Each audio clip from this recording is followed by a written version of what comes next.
Hi അസ്സലാമു അലൈക്കും. ഇന്ന് നമുക്ക് ചോറിൻ്റെ കൂടെ ഒഴിച്ച് കറിയായിട്ട് കഴിക്കാൻ പറ്റിയ കടല പുളി ഒഴിച്ച കറി എങ്ങനെ തയ്യാറാക്കാൻ നോക്കാം.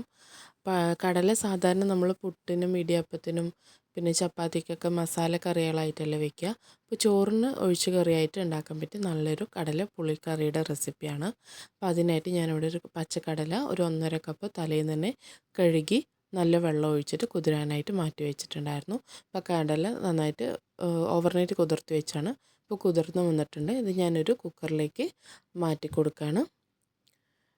ഇനി നമ്മൾ ഇതിലേക്ക് ഒരു 2 മീഡിയം സൈസ് വലുപ്പത്തിലുള്ള തക്കാളി കട്ടാക്കിയതും കൂടി ചേർത്ത് കൊടുക്കുകയാണ്. ഇപ്പോൾ ചെറിയ തക്കാളി ആണെങ്കിൽ ഒരു 3 എണ്ണം ചേർത്ത് കൊടുക്കുക. ഇനി ഇതൊന്ന് വേവിച്ചെടുക്കണം. ഇപ്പം ഞാനിതൊരു കടല മുങ്ങുന്ന അളവിൽ വെള്ളം ഒഴിച്ചിട്ടുണ്ട്. ഇനി ഇതൊന്ന് ഒരു 5 വിസിൽ വരുന്ന വരെ നമുക്കിതൊന്ന് കുക്ക് ചെയ്തെടുക്കാം. ഇനി നമുക്ക് പുളിയൊന്ന് വെള്ളത്തിലിട്ട് വയ്ക്കാം. അതിനായിട്ട് ഞാനൊരു ചെറിയൊരു നാരങ്ങ വലുപ്പത്തിലുള്ള പുളി എടുത്തിട്ടുണ്ട്. അത് ഞാൻ കുറച്ച് വെള്ളം ഒഴിച്ച് കുതിരാനായിട്ട് മാറ്റി വയ്ക്കുന്നുണ്ട്. പിന്നെ ഒരു അരമുറി തേങ്ങ എടുത്തിട്ടുണ്ട്. ഇത് നന്നായിട്ടൊന്ന് അരച്ച് വയ്ക്കാം. ഇനി നമുക്ക് ആവശ്യമുള്ളത് ഞാനിവിടെ ഇതിൻ്റെ ഒപ്പം തന്നെ കുറച്ച് പച്ചക്കറിയും കൂടി ചേർത്തിട്ടാണ് കടല പുളി ഒഴിച്ച് കറി വെക്കുന്നത് കേട്ടോ. അപ്പോൾ 2 വഴുതനങ്ങ, ഒരു വലിയ ഉരുളക്കിഴങ്ങ്, ഒരു മുരിങ്ങക്കായ, പിന്നെ ഒരു സവാള നീളത്തിലരിഞ്ഞതും 2-3 പച്ചമുളക് എടുത്തിട്ടുണ്ട്. ഇപ്പോൾ സവാളയ്ക്ക് പകരമായിട്ട് നമുക്ക് ചെറിയുള്ളി ഒരു 10-15 എണ്ണം ചതച്ചത് വേണമെങ്കിൽ യൂസ് ചെയ്യാം കേട്ടോ. അപ്പോൾ ഇതില്ലെങ്കിൽ പച്ചക്കറി ഇല്ലെങ്കിലും കുഴപ്പമില്ല, കടല മാത്രം വെച്ചിട്ട് നമുക്ക് ഇതേ കറി ഉണ്ടാക്കാം. പക്ഷേ നമ്മൾ ഈ പച്ചക്കറിയൊക്കെ ചേർത്തുണ്ടാക്കുമ്പോൾ കറിക്ക് കുറച്ചും കൂടി ടേസ്റ്റ് കൂടും കേട്ടോ. പ്രത്യേകിച്ച് മുരിങ്ങക്കായൊക്കെ ചേർക്കുമ്പോൾ നല്ല ടേസ്റ്റാണ്. അപ്പോൾ ഞാനിതൊരു കറി വയ്ക്കുന്ന പാത്രത്തിലേക്ക് മാറ്റി കൊടുത്തിട്ടുണ്ട്. ഇനി ആവശ്യത്തിന് വെള്ളം ഒഴിച്ച് കൊടുത്തിട്ടുണ്ട്. പിന്നെ ഒരു 1/2 ടീസ്പൂൺ മഞ്ഞൾപ്പൊടി, 1.5 ടീസ്പൂണോളം എരിവുള്ള മുളക് പൊടിയും, ഒരു 2 ടീസ്പൂണ് മല്ലിപ്പൊടിയും ചേർത്ത് കൊടുക്കുന്നുണ്ട്. പിന്നെ ഒരു 3/4 ടീസ്പൂണ് കല്ലുപ്പ് ചേർക്കുന്നുണ്ട്. പൊടിയുപ്പാണെങ്കിൽ അളവ് കുറവാക്കി ചേർക്കാം കേട്ടോ. ഇനി ഇതൊന്ന് നമുക്ക് ആദ്യം ഒന്ന് വേവിച്ചെടുക്കാം. പച്ചക്കറി വേവുന്ന നേരം കൊണ്ട് നമ്മളിവിടെ കടല വേവിക്കാനായിട്ട് വെച്ചിട്ടുണ്ടായിരുന്നു. അപ്പോൾ അതൊന്ന് കറക്റ്റ് ഒരു 5 വിസിലായിട്ടുണ്ട്. അപ്പോൾ ആദ്യത്തെ വിസിൽ 2 ഹൈ ഫ്ലെയിമിലും പിന്നെ മീഡിയം ടു ലോ ഫ്ലെയിമിൽ വെച്ചിട്ട് ഒരു 3 വിസിലെടുത്താൽ കടല നന്നായിട്ട് തന്നെ വെന്ത് വരും കേട്ടോ. ഇനി ഇതിപ്പോൾ നമ്മുടെ പച്ചക്കറികളൊക്കെ ഒന്ന് വെന്ത് വരണം. അപ്പം ഒന്ന് ഇടയ്ക്ക് ഇളക്കി കൊടുക്കണം കേട്ടോ. വെള്ളം വറ്റിയോ എന്നൊക്കെ നോക്കുക. ഇപ്പോൾ നമ്മുടെ കടലയിലെ പ്രഷറൊക്കെ പോയിട്ടുണ്ട്. അതൊന്ന് തുറന്ന് നോക്കാം വെന്തിട്ടുണ്ടോയെന്ന്.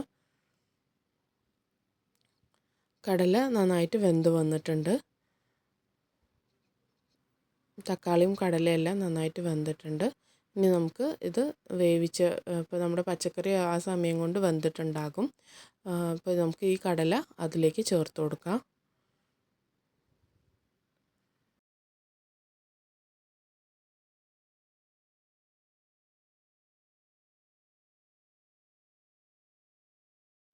ഇനി ഇതിൻ്റെ ഒപ്പം തന്നെ നമുക്ക് പിഴിഞ്ഞ് വെച്ചിരിക്കുന്ന പുളിയും കൂടി ചേർത്ത് കൊടുക്കാം.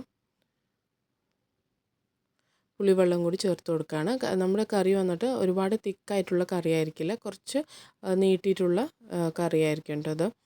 അപ്പോൾ അതിനനുസരിച്ച് ആവശ്യത്തിനുള്ള വെള്ളം ഒഴിച്ച് കൊടുത്തിട്ടുണ്ട്. ഇനി ഇതെല്ലാം കൂടി നന്നായി തിളച്ച് പുളിയുടെ പച്ചമണമെല്ലാം മാറി വരണം. ആ സമയം നമുക്ക് എടുത്തു വെച്ചിരിക്കുന്ന തേങ്ങ നന്നായിട്ടൊന്ന് അരച്ചെടുക്കാം. ഇപ്പോൾ ഞാൻ തേങ്ങ നന്നായിട്ട് അരച്ചെടുത്തിട്ടുണ്ട്. ഇനി ഇത് നമുക്ക് ഇപ്പോൾ നമ്മുടെ പുളിവെള്ളവും നന്നായി തിളച്ച് പച്ചമണമെല്ലാം പോയിട്ടുണ്ട്.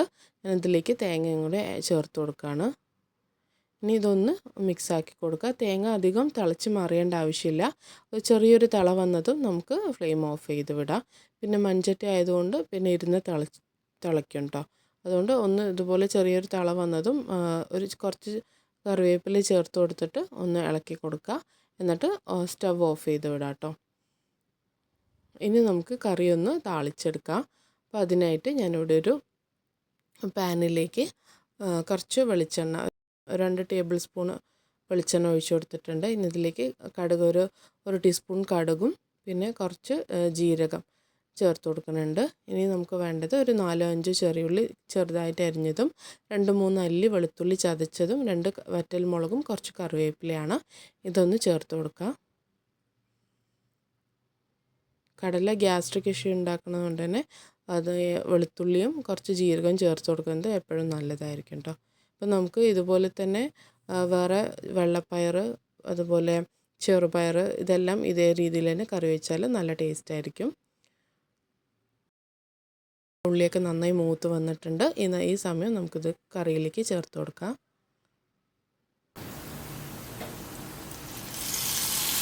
അപ്പോൾ ഈ കറി ചോറിൻ്റെ ഒപ്പം മാത്രമല്ല ഇഡ്ഡലിക്കും ദോശയ്ക്കൊക്കെ കഴിക്കാൻ നല്ല ടേസ്റ്റ് ആയിരിക്കും.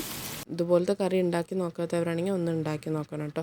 ഇത് പാലക്കാട് ഭാഗങ്ങളിലൊക്കെ നമ്മളെല്ലാ പയറുവർഗ്ഗങ്ങളും വെച്ചിട്ട് ഇതുപോലെ കറി ഉണ്ടാക്കാറുണ്ട്.